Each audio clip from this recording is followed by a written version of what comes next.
ये है कि 1 रुपए का जो अंतर्राष्ट्रीय मूल्य है, जिसे हम किसी अन्य देश की मुद्रा में व्यक्त करें, उसी को उसका विनिमय दर कहते हैं। जैसे आज के संदर्भ में अगर हम 1 रुपये को डॉलर के इकाई में व्यक्त करें तो ये 1/88 है। तो कहेंगे कि रुपए का विनिमय दर डॉलर के संदर्भ में 1/88 है। लेकिन जापान की जो मुद्रा येन है उसके संदर्भ में वो अलग होगा। यूरोपियन यूनियन की जो मुद्रा यूरो है उसके संदर्भ में वो अलग होगा। तो अलग अलग देशों की मुद्राओं के संदर्भ में रुपए का विनिमय दर अलग अलग हो सकता है।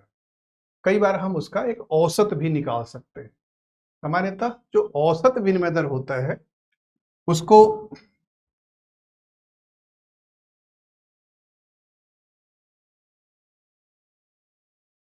प्रभावी विनिमय दर कहते हैं, इफेक्टिव एक्सचेंज रेट।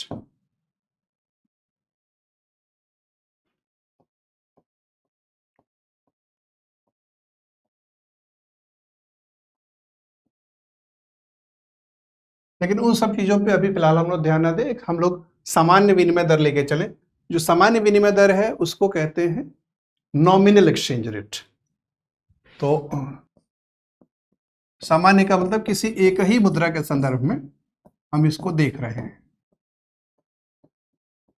कई मुद्राओं के औसत के रूप में नहीं देख रहे।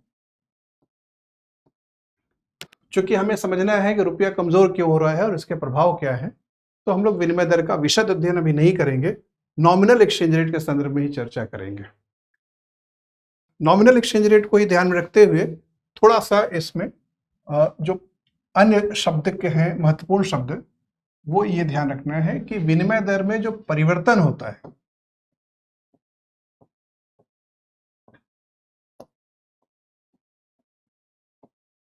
वह 2 प्रकार का हो सकता है। या तो किसी देश की केंद्रीय बैंक या कोई केंद्रीय प्राधिकारी, जैसे भारत में आरबीआई है, प्रशासनिक निर्णय द्वारा उसमें परिवर्तन कर दे, या बाजार द्वारा स्वतः उसमें परिवर्तन किया जाए।